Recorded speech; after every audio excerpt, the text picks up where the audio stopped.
Montrez-moi vos amis. Je vous montrerai votre futur. Comment est-ce que je sais ça? Je traînais avec des losers.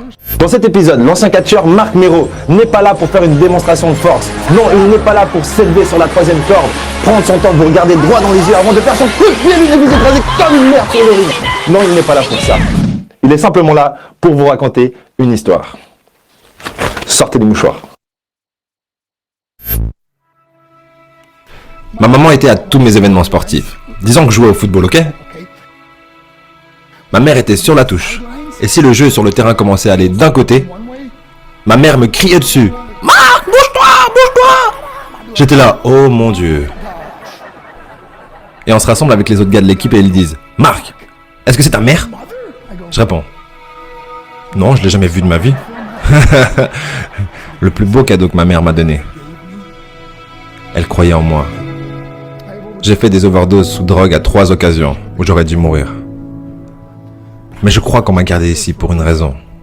Montrez-moi vos amis, je vous montrerai votre futur. Comment est-ce que je sais ça? Je traînais avec des losers et je suis devenu le plus gros loser parmi eux parce que j'ai abandonné absolument tout, ce dont je rêvais quand j'étais un petit garçon. À cause des gens avec lesquels j'ai décidé de m'entourer. Mes amis me ramenaient à 2 ou 3 heures du mat. On était bourrés et foncés à rire dans la voiture. On s'arrête à côté de ma maison et ils me disent « Marc, la lumière est allumée ». Et je dis, oh merde, ma mère est debout. Vous voyez, ma mère ne pouvait pas aller au lit avant de savoir que son fils était toujours en vie. Je rentrais, elle me disait, hello Marc, comment a été ta soirée? Et je dis, bien maman, je vais juste aller au lit. Elle dit, est-ce que je peux juste te parler une minute? Et là je dis, maman, je suis fatigué, je veux juste aller au lit. Elle dit, Marc, je ne t'ai pas vu de toute la journée et toute la soirée. Est-ce que je peux s'il te plaît te parler? Et là je dis, mais fous-moi la paix, tu m'énerves. Et là je claque la porte de ma chambre à coucher sur la seule personne qui croyait en moi. J'étais en pleine tournée internationale. On luttait à l'étranger au Japon. Après mon match de catch, j'ai rejoint ma chambre d'hôtel et je me suis endormi. Il y a eu une personne qui a toqué à ma porte à 3 heures du matin. Je sors du lit, je regarde à travers la fenêtre de sécurité et je vois que c'est le promoteur japonais. Donc j'ouvre la porte et il me dit « Marc, appelle à la maison, il y a une urgence ». Je suis allé au téléphone de ma chambre d'hôtel et j'ai appelé aux États-Unis. « Hey, comment ça va ?» Il a dit « Marc, je ne sais pas comment te dire ça. » J'ai dit, dis-moi simplement ce qui s'est passé. Et d'un coup, il commence à pleurer et dit, Marc, je ne peux pas te le dire. Je lui dis, dis-le. Il a dit, Marc, ta mère est morte. J'ai posé le téléphone, j'ai couru pour sortir de ma chambre d'hôtel. J'ai pris l'ascenseur jusqu'à l'entrée. Et quand les portes sont ouvertes, j'ai juste couru dans la rue. Je veux dire, il n'y avait pas de voiture, il n'y avait pas de gens, c'était 3 heures du matin. Et je marchais au milieu de la rue, à Hiroshima, au Japon. Et je me rappelle regarder en l'air en disant « Maman, je suis tellement désolé ». J'ai pris l'avion pour ses funérailles. J'étais tellement nerveux de devoir marcher jusqu'à son cercueil, alors je suis resté dans le fond. Et je continuais à regarder à distance, et je n'arrêtais pas de penser « Maman, s'il te plaît, réveille-toi.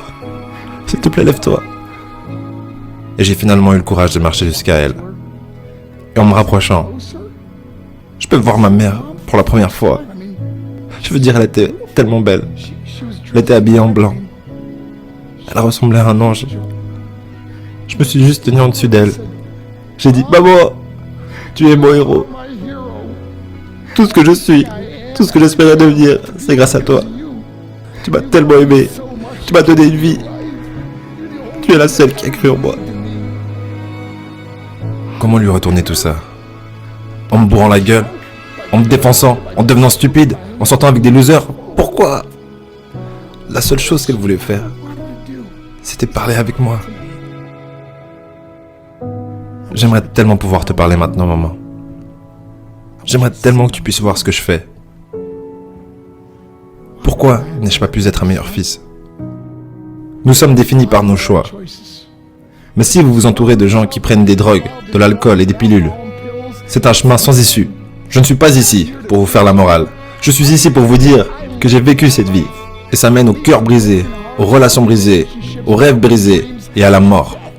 Pourquoi? Pour la défense?